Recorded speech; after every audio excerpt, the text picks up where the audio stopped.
Hi hello welcome to GR TV. ఆరోగ్యశ్రీపై మీకు ఎందుకింత కక్ష? చంద్రబాబును నిలదీసిన వైఎస్ జగన్.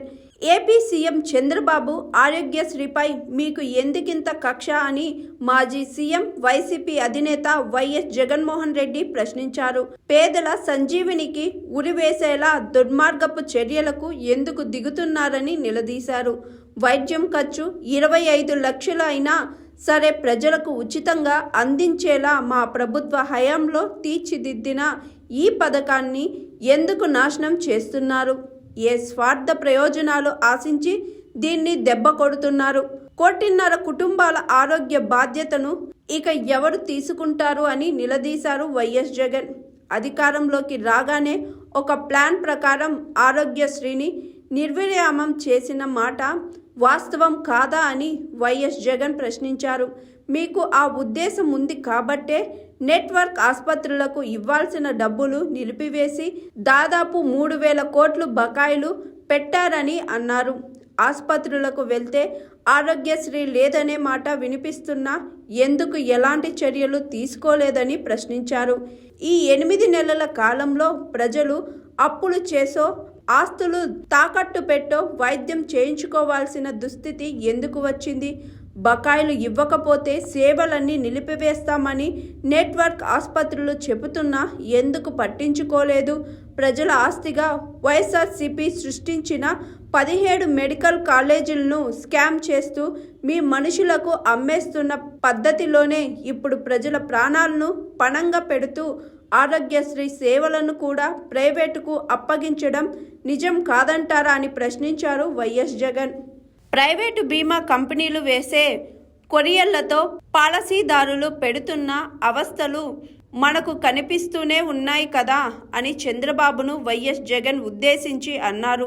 మరి ఆరోగ్యశ్రీని వారికి అప్పగిస్తే వారు వేసే కొరియర్లతో జనం ఇబ్బంది పడరా?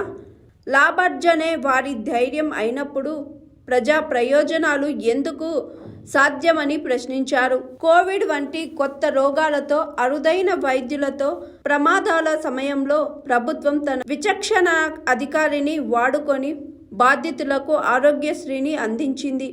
ఎంతో మందిని కాపాడుకుందని తెలిపారు. ప్రొసీజర్ల జాబితా వ్యాధుల సంఖ్యను పెంచి మానవతా దృక్పథంతో స్పందించి ప్రభుత్వం అనేక మార్లు ఆదుకుందని పేర్కొన్నారు. మరి ప్రైవేటు కంపెనీలు ఈ పని చేయగలవా? మీరు చేయించగలరా అని ప్రశ్నించారు.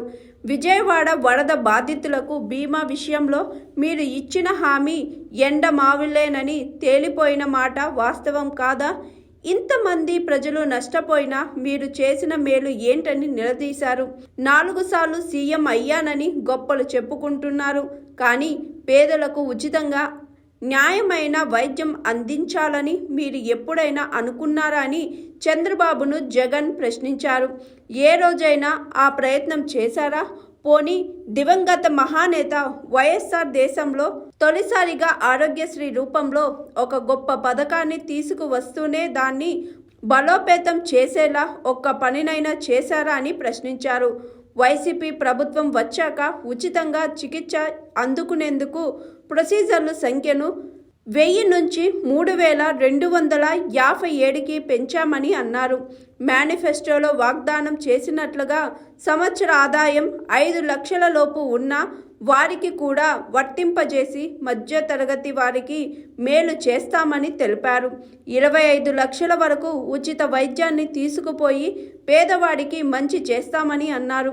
5 ఏళ్ల కాలంలో 45.1 లక్షల మందికి 13,421 కోట్లు ఖర్చు చేసి ఉచితంగా వైద్యాన్ని అందించామని చెప్పారు. చికిత్స అనంతరం విశ్రాంతి సమయంలో పేషెంట్లకు తోడుగా నిలుస్తూ ఆరోగ్య ఆసరా పథకాన్ని తెచ్చి దాని కింద మరో 1,465 కోట్లు అందించి 24.59 లక్షల మందికి ఆరోగ్య ఆసరాగా నిలిచామని అన్నారు. మేం కల్పించిన ఈ ఆసరాలను భరోసాను ఇప్పుడు పూర్తిగా తీసేస్తున్నారని చెప్పారు. కొత్తగా అంబులెన్స్లు తీసుకువచ్చి 104, 108 సేవలను మేం మెరుగుపరిస్తే మీరు నెలల తరబడి బకాయిలు పెట్టి ఆ అంబులెన్స్ సేవలను సైతం నిర్విరామం చేశారని తెలిపారు మాజీ సీఎం వైసీపీ అధినేత Jaganmohan Reddy. Hi, this is Swathi. Like చేయండి, షేర్ చేయండి, కమెంట్ చేయండి అండ్ సబ్స్క్రైబ్ చేయండి GRTV. Hi, this is Monica. Please like, share and subscribe GRTV.